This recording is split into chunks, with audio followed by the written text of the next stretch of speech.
Hello students, आज हम class 12th का चैप्टर 3 विद्युत रसायन का तीसरा पार्ट पढ़ने जा रहे हैं। तीसरे भाग में आज हम डैनियल सेल के आगे के बारे में अध्ययन करेंगे। पिछले वीडियो में मैंने आपको डैनियल सेल या वोल्टेज सेल क्या होता है उसके बारे में अच्छी तरह से बताया था, परंतु आज का जो हमारा टॉपिक है वो पिछले वाले वीडियो से ही रिलेटेड है, तो मैं थोड़ा सा आपको यहाँ पर रिवाइज करवाऊँगी। कल हम लोगों ने पढ़ा था कि जो इलेक्ट्रोड्स होते हैं, है ना, जैसे हम लोग डैनियल सेल की बात करते हैं तो इसमें दो अलग अलग पात्र लेते हैं, है ना, और इन दो अलग अलग पात्रों में लोन शब्द हमको याद है ना अच्छे से। तो जो लेफ्ट साइड वाला जो आपका विद्युत अपघट्य विलयन होता है उसके अंदर जो इलेक्ट्रोड होता है, ठीक है, ये इलेक्ट्रोड जो है ये लेफ्ट साइड वाला एनोड है जो कि नेगेटिवली चार्ज होता है और इसके ऊपर ऑक्सीकरण की क्रिया होती है ना। ये जो छड़ है ये जिंक धातु की छड़ है और जो विलयन है वो जिंक सल्फेट का विलयन है। ये लेफ्ट साइड की बात होगी, लेफ्ट ऑक्सीडेशन एनोड नेगेटिव। इसी प्रकार से जो राइट साइड है वहाँ पर तांबे की छड़ है और कॉपर सल्फेट का विलयन है। जैसे कि ये ऑक्सीकरण होता है यहाँ पर, तो इस तरफ कौन सी क्रिया होती है?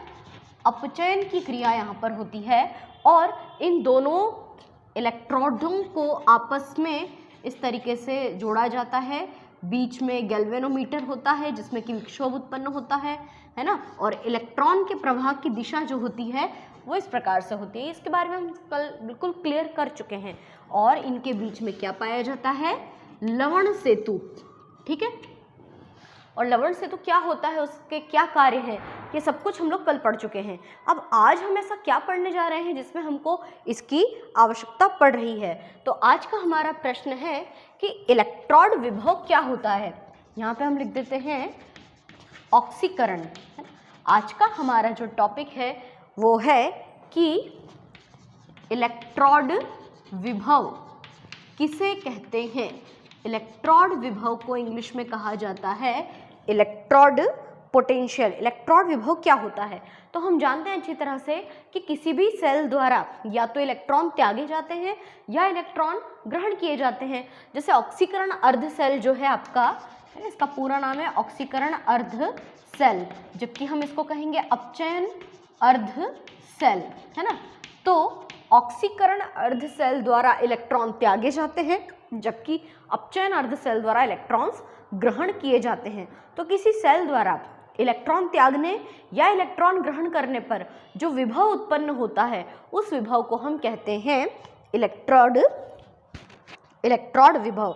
यानी कि जो इलेक्ट्रोड विभव है वो इलेक्ट्रॉनों को ग्रहण करने या त्यागने की प्रवृत्ति की माप होती है कि कोई इलेक्ट्रोड कितने इलेक्ट्रॉन्स त्याग रहा है या ग्रहण कर रहा है। जैसे यहाँ पर क्या होता है कि जिंक द्वारा जब दो इलेक्ट्रॉन्स त्यागे जाते हैं तो जिंक पर 2+ चार्जेस आ जाते हैं, ये तो ऑक्सीकरण अभिक्रिया हो गई।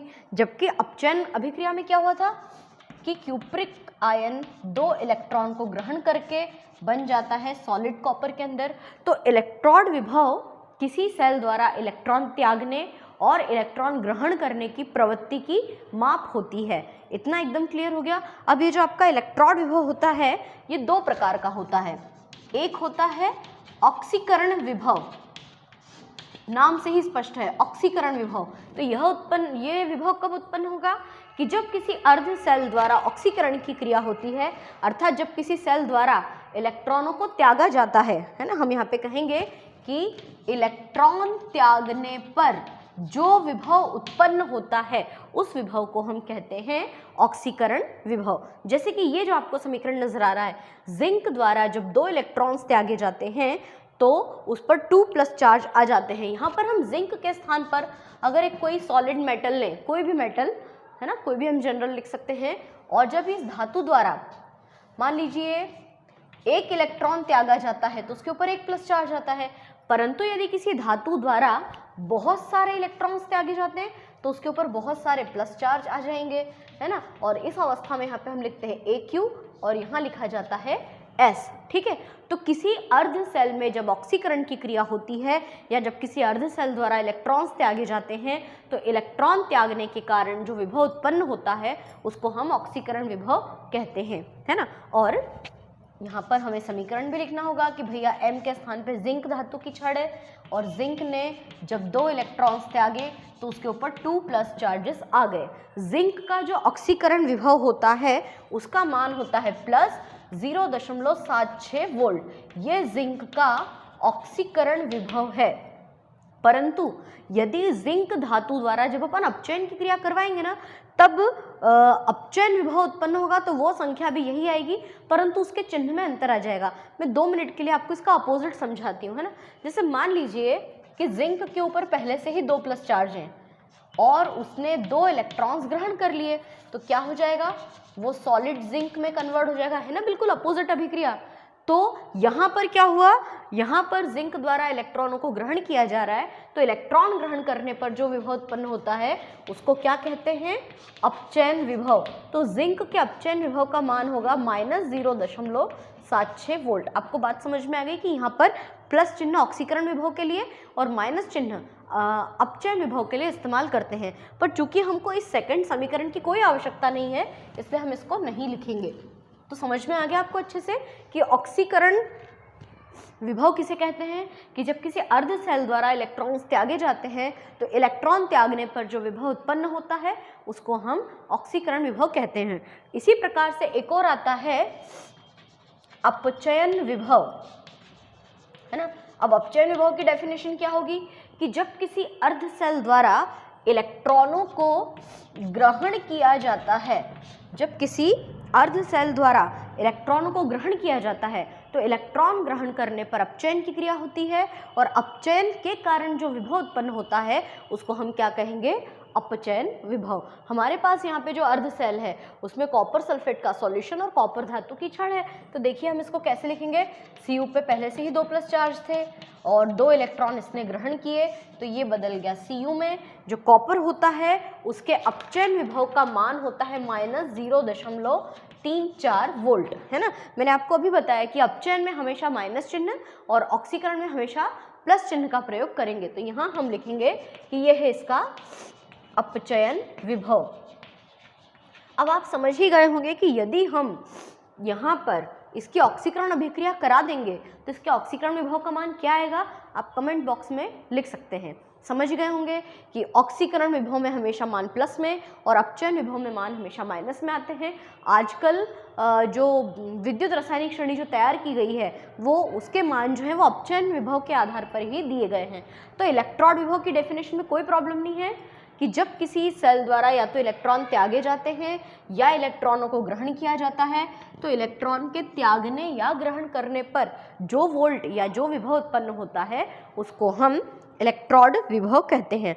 अच्छा, अब इनके साथ साथ एक और चीज आती है, रेडॉक्स विभव किसे कहते हैं। बहुत सिंपल है, रेडॉक्स विभव, है ना। यहाँ पर ये जो अर्ध सेल है दोनों अर्ध सेलों में से आधे सेल में तो ऑक्सीकरण की क्रिया हो रही है और आधे सेल में अपचयन की क्रिया हो रही है। तो जब किसी सेल में ऑक्सीकरण तथा अपचयन दोनों ही क्रियाएं साथ साथ संपन्न होती हैं तो उस अभिक्रिया को हम रेडॉक्स अभिक्रिया कहते हैं और इस अभिक्रिया के कारण जो विभव उत्पन्न होता है उसको रेडॉक्स विभव कहते हैं, है ना। तो यहाँ पर रेडॉक्स विभव को कैसे आप लोग शो करेंगे कि ये डेफिनेशन में तो कोई प्रॉब्लम नहीं है। अब देखो इसको हम कैसे लिखेंगे, पहले ऑक्सीकरण अभिक्रिया लिखते हैं कि जिंक ने 2 इलेक्ट्रॉनों को त्यागा, है ना। तो ये हमने लिख दिया 2 इलेक्ट्रॉन्स, यहाँ पे लिख देते हैं कि भैया ये ऑक्सीकरण अभिक्रिया है और इसका विभव कितना है 0.76 वोल्ट, है ना। इसी प्रकार से कॉपर पे 2+ चार्ज है, इसने इसके द्वारा त्यागे गए 2 इलेक्ट्रॉनों को ग्रहण किया तो सॉलिड कॉपर में कन्वर्ट हो गया। ये कौन सी क्रिया है, ये है रिडक्शन अभिक्रिया और रिडक्शन अभिक्रिया से जो उत्पन्न अपचयन विभव उसका मान है -0.34 वोल्ट।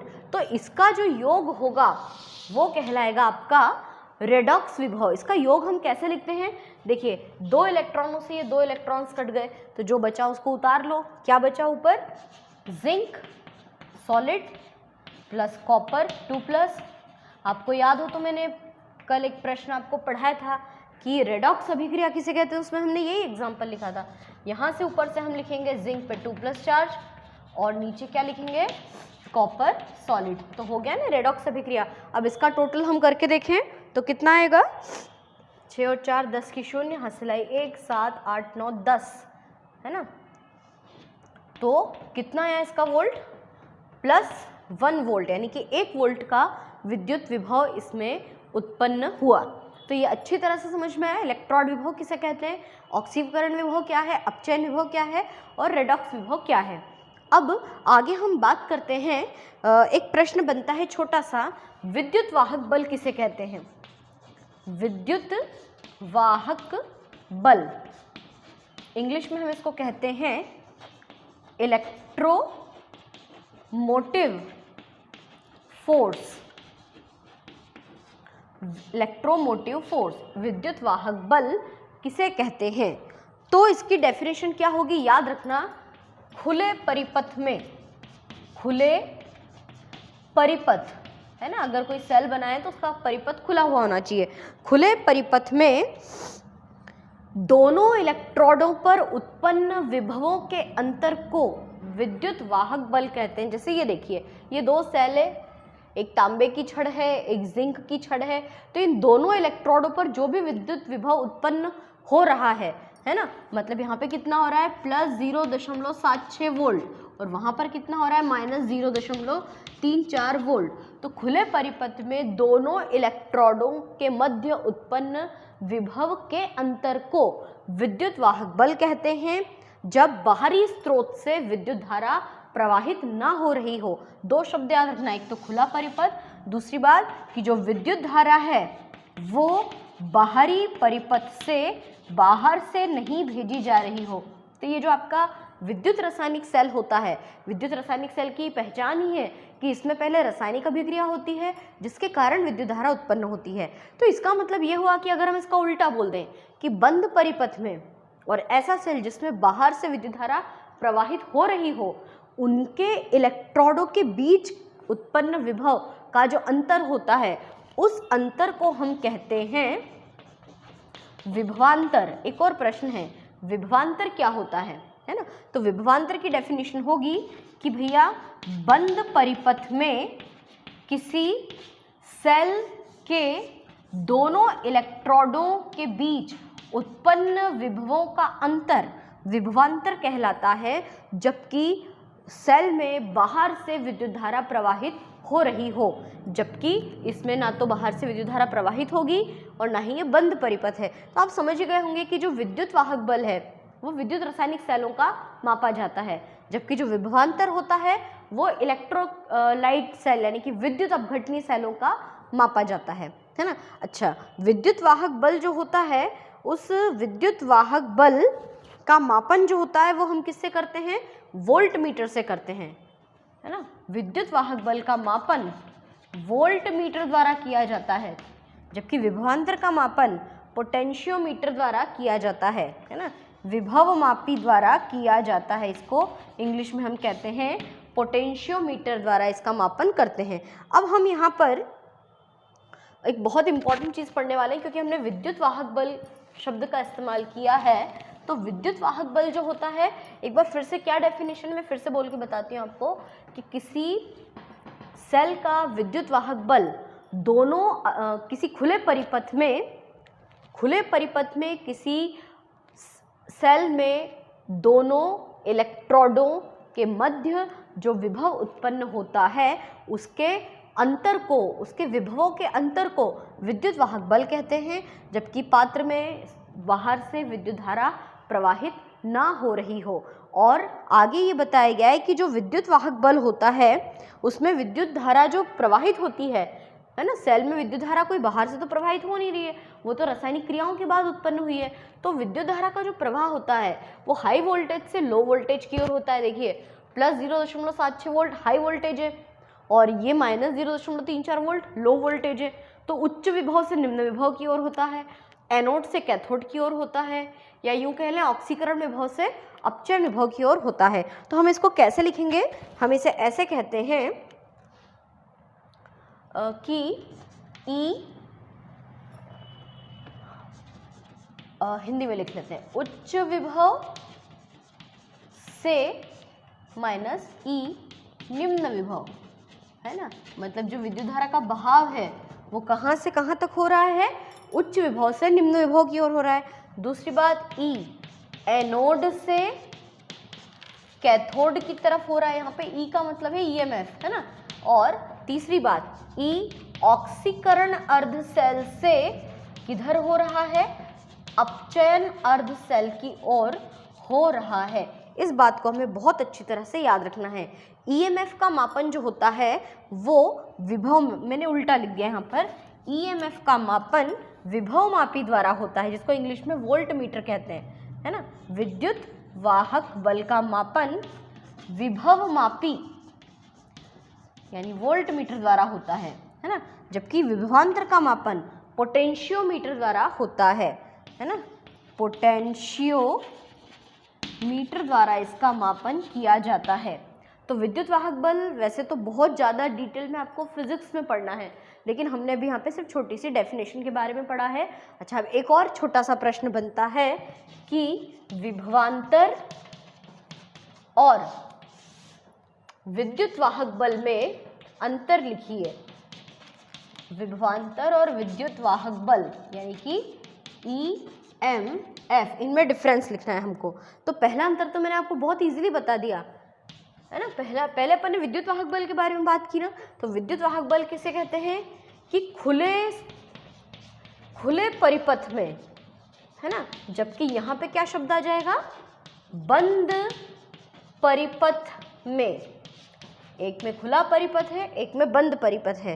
तो बंद परिपथ में किसी सेल के दोनों इलेक्ट्रोडों, है ना, ये चित्र बनाया था अभी, बंद परिपथ में किसी सेल के दोनों इलेक्ट्रोडों के मध्य उत्पन्न विभव के अंतर को विभवांतर कहते हैं। जबकि वहाँ कहेंगे कि खुले परिपथ में किसी सेल के दोनों इलेक्ट्रोडों के मध्य उत्पन्न विभव के अंतर को विद्युत वाहक बल कहते हैं। सेकंड बात कि इसमें बाहरी स्रोत से विद्युत धारा प्रवाहित हो रही हो, जबकि यहाँ पे क्या कंडीशन है कि इसमें बाहरी स्रोत से विद्युत धारा प्रवाहित नहीं होती है ना। बहुत सिंपल सा दोनों में अंतर है। फिर अगला जो तीसरा अंतर हम लिख सकते हैं कि जो विभव मापी होता है ना, इसका मापन वोल्ट मीटर द्वारा करते हैं, है ना। जबकि इसका मापन, तीसरा नंबर पे लिखेंगे हम, इसका मापन विभव मापी द्वारा करते हैं। मैंने आपको बार बार कंफ्यूज कर दिया अलग अलग शब्द यूज करके, है ना। विभव मापी का ऐसा लगता है ना, विभव को वोल्टेज बोलते हैं तो विभव मापी को इंग्लिश में वोल्ट मीटर कहना चाहिए, लेकिन नहीं, विभवांतर का मापन वोल्ट मीटर द्वारा होता है, जबकि विद्युत वाहक बल का मापन विभव मापी यानी कि पोटेंशियोमीटर द्वारा होता है। बहुत कंफ्यूजन होता है इसमें, मैंने भी आपको कंफ्यूज कर दिया, लेकिन अब कोई कंफ्यूजन नहीं है। विद्युत वाहक बल का मापन विभव मापी द्वारा होता है, जबकि विभवांतर का मापन वोल्ट मीटर द्वारा होता है। ठीक है। अच्छा, फिर एक लास्ट अंतर हम इसमें ये लिख सकते हैं कि ये जो आपका विभवांतर होता है वो स्थिर विद्युत धारा के प्रवाह हेतु, स्थिर विद्युत धारा के प्रवाह हेतु उत्तरदायी नहीं है। धारा के प्रवाह हेतु उत्तरदायी नहीं है। मतलब कई बार क्या होता है कि जब अपन सेल बनाते हैं और सेल में जब बाहरी परिपथ से अपन विद्युत धारा प्रवाहित करते हैं, तो अगर बाहरी परिपथ में कहीं पर भी वोल्टेज की प्रॉब्लम आती है तो वो प्रॉब्लम हमारी क्रिएट की हुई नहीं होती है। मतलब स्थिर विद्युत धारा के प्रवाह के लिए ये विभवांतर जिम्मेदार नहीं है। जबकि विद्युत वाहक बल में तो अपन खुद पहले रासायनिक क्रिया करवाते हैं जिससे कि विद्युत धारा बनती है। तो इसका मतलब क्या होगा कि विद्युत वाहक बल में हमेशा स्थिर विद्युत धारा बहती है, यानी कि ये स्थिर विद्युत धारा के बहने के लिए उत्तरदायी है और विभवांतर बिल्कुल भी नहीं है। तो ये छोटे छोटे से क्वेश्चंस हमारे पूरे हुए। इलेक्ट्रॉन विभव किसे कहते हैं? इलेक्ट्रॉन विभव दो प्रकार के, ऑक्सीकरण विभव, अपचयन विभव। ऑक्सीकरण और अपचयन विभव से मिलकर क्या बना? रेडॉक्स विभव। और फिर हमने जाना कि विद्युत वाहक बल क्या है, विभवांतर क्या और इनमें अंतर। अब इस चैप्टर का बहुत बहुत इम्पॉर्टेंट क्वेश्चन है ना, जो आपको तैयार करना ही है। क्या तैयार करना है हमको? हमें ये देखना है कि इलेक्ट्रॉड विभव तो हमने समझ लिया अच्छी तरह से, है ना। इलेक्ट्रॉड विभव के बाद में अब आता है हमारा अगला प्रश्न, मानक इलेक्ट्रॉड विभव किसे कहते हैं? मानक इलेक्ट्रॉड विभव किसे कहते हैं? तो अभी तो हमने पढ़ा इलेक्ट्रॉड विभव क्या है, और इलेक्ट्रॉड विभव की हमने डेफिनेशन भी पढ़ी कि जब किसी सेल द्वारा या तो इलेक्ट्रॉन त्यागे जाते हैं या फिर इलेक्ट्रॉन्स को ग्रहण किया जाता है, तो त्यागने पर या ग्रहण करने पर किसी इलेक्ट्रोड पर जो विभव उत्पन्न होता है उसको हम इलेक्ट्रॉड विभव कहते हैं। यहाँ तक क्लियर था। लेकिन मानक शब्द लगा देने से ये परिवर्तन हो गया है कि हमको यहाँ पे मानक कंडीशंस, स्टैंडर्ड कंडीशन को फॉलो करना पड़ेगा। जैसे कि मानक तापमान होना चाहिए 298 केल्विन या 25 डिग्री सेंटीग्रेड, है ना। 25 डिग्री सेंटीग्रेड या 298 केल्विन ताप, और एक वायुमंडलीय दाब या 760 mmHg दाब, ये दो कंडीशंस लागू की गई हैं, है ना। तो मानक ताप और मानक दाब पर किसी, हाँ एक बात और कि जो भी आप धातु, जब भी हम कोई सेल बनाते हैं तो सेल के लिए 3 बातें बहुत ज़रूरी है। एक तो इलेक्ट्रोड होना चाहिए, और जिस धातु का इलेक्ट्रोड होता है उसी धातु का विद्युत अपघट्य विलयन होना ही चाहिए। और तीसरी चीज़ कि इलेक्ट्रोड के अपोजिट कोई उसका दूसरा इलेक्ट्रोड होता है, जिससे कि उनका आपस में कनेक्शन हो सके और विद्युत धारा का प्रवाह हो सके, है ना। अब यहाँ पे क्या बताया गया कि मानक कंडीशंस, यानी कि तापमान तो समझ में आ गया, मानक ताप, दाब भी हमको समझ में आ गया, और जो आप यहाँ पर विद्युत अपघट्य विलयन लेने वाले हो, विद्युत अपघट्य विलयन, वो विद्युत अपघट्य विलयन कितना होना चाहिए? 1 मोल, है ना। 1 m भी अपन लिख सकते हैं। 1 मोल विद्युत अपघट्य विलयन के अंदर कोई इलेक्ट्रॉड यदि है, अच्छा फिर से बात कर रही हूँ मैं आपको कि जिस धातु का विलयन है उसी धातु की छड़ होनी चाहिए, है ना। तो धातु के विलयन और धातु की छड़ के बीच जो विभव उत्पन्न होता है इन कंडीशंस में, उसको हम कहते हैं मानक इलेक्ट्रॉड विभव, ठीक है। 298 केल्विन ताप या 25 डिग्री सेंटीग्रेड ताप तथा 1 एटीएम दाब या 760 mmHg मिली माइक्रोन मरकरी दाब पर जब किसी धातु के विलयन और धातु की छड़ के मध्य जो विभव उत्पन्न होता है उसको हम कहते हैं मानक इलेक्ट्रॉड विभव। यहाँ पर हमने मानक इलेक्ट्रॉड विभव में हाइड्रोजन का इस्तेमाल किया है। अच्छा, मानक इलेक्ट्रॉड विभव को हम E0 से प्रदर्शित करते हैं, सामान्य इलेक्ट्रॉड विभव को E से और मानक इलेक्ट्रॉड विभव को E0 से प्रदर्शित करते हैं। यदि हम इसमें हाइड्रोजन का इस्तेमाल करें तब हम इसको कहेंगे मानक हाइड्रोजन इलेक्ट्रॉड विभव। क्या कहेंगे इसको हम? मानक हाइड्रोजन इलेक्ट्रॉड विभव, यानी शॉर्टकट में कहेंगे SHE, standard hydrogen electrode potential, है ना। तो मानक हाइड्रोजन इलेक्ट्रॉड विभव जो है बहुत इंपॉर्टेंट क्वेश्चन है, उसका पूरा सचित्र वर्णन पूछते हैं।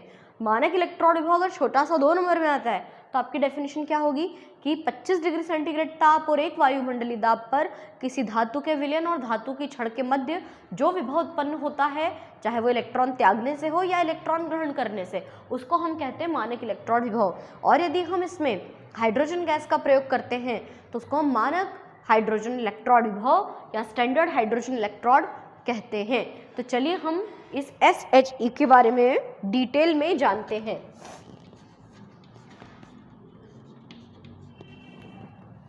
स्टैंडर्ड हाइड्रोजन इलेक्ट्रॉड विभव क्या चीज़ होती है ये? तो देखिए, इसका इस्तेमाल इसलिए किया जाता है ताकि हमको दोनों तरफ के वोल्टेज का पता चल सके, है ना। जैसे एक तरफ जिंक है, एक तरफ कॉपर है, और दोनों का जो विभव उत्पन्न हो रहा है वो लगभग, इनका जो आंसर आता है वो बहुत कम आता है, 1 या 1 से कम, या कभी कभी 0 भी आता है। तो SHE स्टैंडर्ड हाइड्रोजन इलेक्ट्रॉड जो होता है वो हम कहीं पर भी यूज़ कर सकते हैं। लेफ्ट साइड में करेंगे तो उस पर ऑक्सीकरण की क्रिया होगी, राइट साइड में करेंगे तो उसके ऊपर अपचयन की क्रिया होगी। तो ये SHE होता क्या है? तो इसमें क्या करते हैं अपन, सबसे पहले एक आयताकार पात्र लेते हैं, है ना, और इस आयताकार पात्र के अंदर 1 मोल हाइड्रोक्लोरिक अम्ल का विलयन लेते हैं। क्योंकि हमने माइनक हाइड्रोजन इलेक्ट्रॉन विभव बना रहे हैं तो हाइड्रोजन का ही विलयन लेना पड़ेगा, है ना। अब यहाँ पे हमने क्या करा, पात्र लिया और 1 मोल HCl का विलयन यहाँ पर लिया। अब चूंकि हम मानक इलेक्ट्रॉन विभव बना रहे हैं तो तापमान और दाब जो है वो बिल्कुल एक्यूरेट इतने ही रहते हैं। अब देखिए हाइड्रोक्लोरिक एसिड का सॉल्यूशन तो हमने ले लिया, हाइड्रोजन की छड़ थोड़ी ना होती है, हाइड्रोजन कोई धातु थोड़ी है जो उसकी तांबे या जिंक की तरह आपको छड़ मिल जाएगी। हाइड्रोजन तो एक गैस है, तो फिर क्या करें, गैस की तो कभी छड़ बनती ही नहीं है, तो इसलिए हम क्या करते हैं, यहाँ पर एक प्लैटिनम धातु की छड़ देते हैं। क्योंकि प्लैटिनम जो धातु है वो किसी से क्रिया नहीं करती है ना, उत्कृष्ट धातु है प्लैटिनम धातु की छड़। और प्लैटिनम धातु की छड़ के नीचे प्लैटिनम धातु की ही ऐसी चौड़ी प्लेट होती है, यहाँ पे लिख देते हैं प्लैटिनम की प्लेट, ठीक है। और इस प्लैटिनम धातु की छड़ के चारों तरफ हम ऐसा कांच का जैकेट लगा देते हैं, ये देखो ये जिसको प्रोटेक्ट करता है, ठीक है। कांच का ऐसा आवरण बना दिया और यहाँ पर हमने एक कांच का बना हुआ इस प्रकार से आवरण तैयार कर दिया, ठीक है ना। और यहाँ से हम भेजते हैं अंदर हाइड्रोजन गैस, क्योंकि प्लैटिनम जो है वो तो किसी से क्रिया करेगा ही नहीं, हमको हाइड्रोजन की छड़ मिल नहीं रही थी, तो हाइड्रोजन गैस यहाँ पे प्रवाहित करते हैं। और यहाँ पर प्रवाहित करने पर वो एक वायुमंडलीय दाब होना चाहिए उसका दाब, और तापमान होना चाहिए 298 केल्विन। अब देखिए क्या प्रोसेस होती है इसमें, इसको थोड़ा हम बड़ा बना लेते हैं, है ना। फिर से सुनिए SHE के चित्र के बारे में कि एक आयताकार पात्र लेते हैं जिसके अंदर विद्युत अपघट्य विलयन के रूप में 1 मोल HCl का विलयन लिया जाता है। इसके अंदर एक प्लैटिनम धातु की छड़ लेते हैं, प्लैटिनम धातु की छड़ के नीचे प्लैटिनम की प्लेट लगी होती है और इसके चारों ओर कांच का जैकेट होता है जिसको प्रोटेक्ट करता है, और बाहर की ओर एक पार्श्व नली होती है जिसमें से हाइड्रोजन गैस को अंदर की ओर प्रवाहित किया जाता है। प्लैटिनम धातु की ये जो छड़ है ये एनोड और कैथोड दोनों की तरह काम कर सकती है। कैसे? यदि आप इस SHE को, मान लो इस चित्र की ही बात करें, अगर हम इसको लेफ्ट साइड में लगा दें तो ये एनोड का काम करेगा, इस पे ऑक्सीकरण की क्रिया होगी, और यदि इसको हम राइट साइड में लगा दें तो फिर ये कैथोड का काम करेगा, इस पे अपचयन की क्रिया होगी, क्योंकि इसके द्वारा जो उत्पन्न विभव होता है वो 0 वोल्ट होता है। तो इसलिए हमको इस 0 वोल्ट के कारण आप इसको जिधर भी एडजस्ट करोगे बहुत अच्छे से उसका विभव निकालना आ जाएगा, है ना। अब आगे की हम बात करते हैं। जैसे ही इसके अंदर हाइड्रोजन गैस को प्रवाहित करते हैं, हाइड्रोजन गैस 2 भागों में डिवाइड हो जाती है।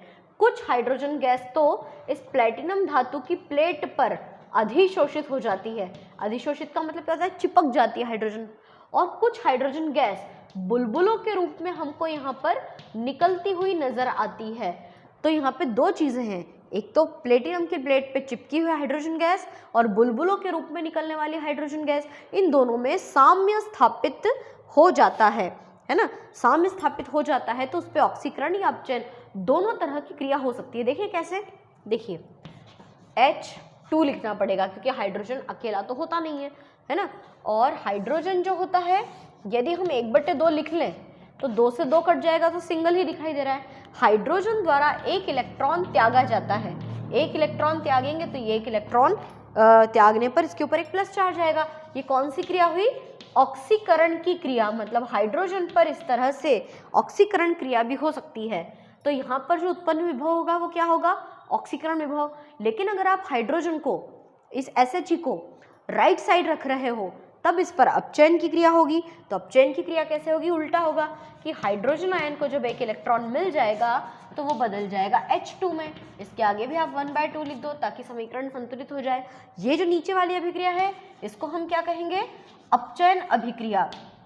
तो आपका जो SHE होता है वो डिपेंड करता है कि किसके साथ जोड़ा गया है, उसके अकॉर्डिंग अपन यहाँ पर वैल्यू पता कर लेते हैं। मैं आपको भी बताती हूँ कि कैसे इसके द्वारा हम मान ज्ञात कर सकते हैं। जैसे ये चित्र आपके सामने बना है तो 1 मिनट के लिए हम क्या करते हैं कि देखिए यहाँ पर हम इसको हटाकर यहाँ पर लेफ्ट साइड में हम SHE को बना देते हैं। तो देखिए क्या होगा, है ना, ये अपन ने लिया, यहाँ पर प्लेटिनम, प्लेटिनम के आसपास जैकेट, प्लेटिनम की प्लेट, और ये इस तरह से, है ना, ये हमने चित्र बना दिया। और यहाँ से क्या आ रहा है, हाइड्रोजन गैस अंदर जा रही है ना। और यहाँ पर ये क्या भरा हुआ है, HCl। और ये जो आपका इलेक्ट्रोड है ना, ये इधर आ जाएगा लवण सेतु, ठीक है ना। इस लवण सेतु को डिस्टर्ब नहीं करते हैं अपन। तो ये है आपका SHE। अब ये SHE चूंकि लेफ्ट साइड में लगा हुआ है, तो इस पर कौन सी क्रिया होगी, ऑक्सीकरण की क्रिया होगी। और इस पर उत्पन्न जो विभव होगा वो ऑक्सीकरण विभव होगा। और ऑक्सीकरण विभव का मान कितना है, 0 वोल्ट, जबकि अपचयन विभव का मान कितना है, माइनस 0.34 वोल्ट, है ना। अब मानक हाइड्रोजन इलेक्ट्रोड विभव से जब हमने इसको जोड़ा है, तो हम इसका EMF कैसे ज्ञात करेंगे। देखिए पहले हम इसकी समीकरण लिखते हैं। पहले हम लिखेंगे ऑक्सीकरण अभिक्रिया। ऑक्सीकरण अभिक्रिया कहाँ पर हो रही है, लेफ्ट साइड में हो रही है। तो हाइड्रोजन ले लेते हैं, है ना। हाइड्रोजन द्वारा एक इलेक्ट्रॉन त्यागा गया, तो इसके ऊपर आ गया एक प्लस चार्ज। समीकरण को संतुलित करने के लिए हमने ऐसा लिखा। इसके द्वारा जो उत्पन्न विभव है वो कितना है, 0.0 वोल्ट। ये ऑक्सीकरण विभव है ना। अब अपचयन विभव, अपचयन किस पर हो रहा है, वही जिस पर हो रहा था। तो अपचयन की समीकरण क्या होगी, Cu पे 2 प्लस चार्ज, है ना। और इसने क्या करा, 2 इलेक्ट्रॉन ग्रहण किए, है ना। आप चाहें तो यहाँ पे 2 लगा दो, यहाँ पे 2 लगा दो। 2 इलेक्ट्रॉन जब ये ग्रहण करेगा तो ये बदल जाएगा Cu2+ से सॉलिड में। और इसके द्वारा जो उत्पन्न विभव है वो 0.34 वोल्ट है। यहाँ तक क्लियर हो गया। अब आगे की बात करते हैं। अगर आपको इस सेल का EMF ज्ञात करना है, विद्युत वाहक बल ज्ञात करना है, तो उसके लिए सूत्र था कि EMF, क्योंकि हम स्टैंडर्ड यूज़ करेंगे, है ना, मानक इलेक्ट्रोड विभव यूज़ करेंगे। तो यहाँ पे हमने क्या लिखा था, क्या था वो, लेफ्ट माइनस E0 राइट, है ना। ऑक्सीकरण माइनस अपचयन, तो E oxidation minus E reduction. तो E ऑक्सीडेशन का मान कितना आया है, इसके इलेक्ट्रॉन विभव का मान 0.0 वोल्ट, माइनस इसका कितना है, माइनस 0.34 वोल्ट। तो जब आप इसको पूरा हल करोगे तो माइनस माइनस प्लस हो जाएगा। तो इसका विद्युत वाहक बल कितना है, 0.034 वोल्ट।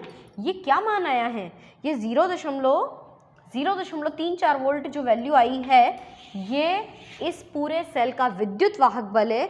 और ये मानक इलेक्ट्रोड विभव हमने इसका ज्ञात कर लिया। ये तो हमने क्या किया कि जब SHE को लेफ्ट साइड में जोड़ा तब की बात है। अब यदि हम इसको राइट साइड में जोड़ेंगे तो क्या होगा, है ना। इसको राइट साइड में जोड़ेंगे तब क्या होगा, तो उसके लिए हम एक और चित्र बनाते हैं, है ना। उसका चित्र कैसे बनेगा, देखिए। तो लेफ्ट साइड में तो हम रख लेते हैं वही जिंक अपना, है ना। यहाँ पे लिख लेते हैं कि ये जिंक धातु, ये जिंक सल्फेट का विलयन,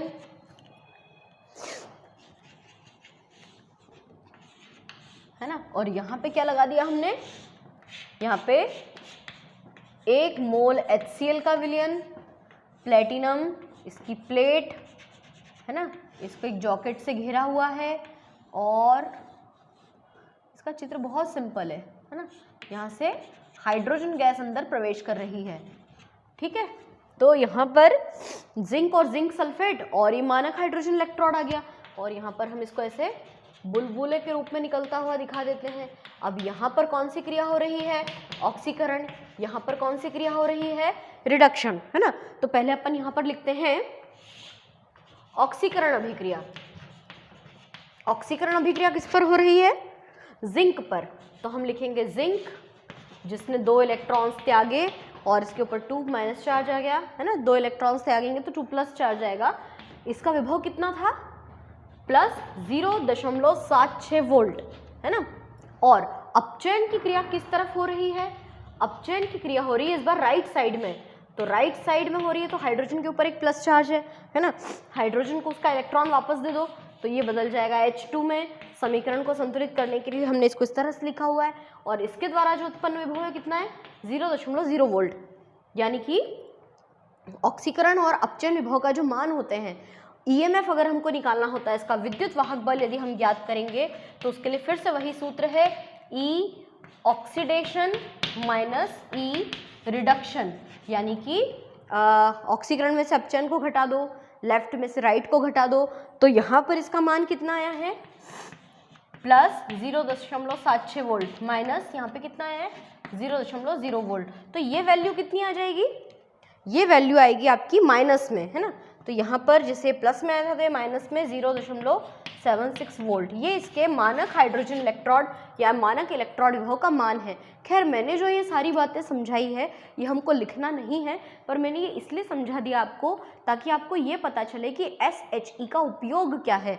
ये जो SHE होता है मानक हाइड्रोजन इलेक्ट्रोड, ये ज़रूरत पड़ने पर इस पर ऑक्सीकरण की क्रिया भी हो सकती है और अपचयन की क्रिया भी हो सकती है। ये इलेक्ट्रॉन त्याग भी सकता है, इलेक्ट्रॉन को ग्रहण भी कर सकता है, और इसको किसी भी संदर्भ इलेक्ट्रोड से जोड़कर हम उसके ईएमएफ का मान ज्ञात कर सकते हैं।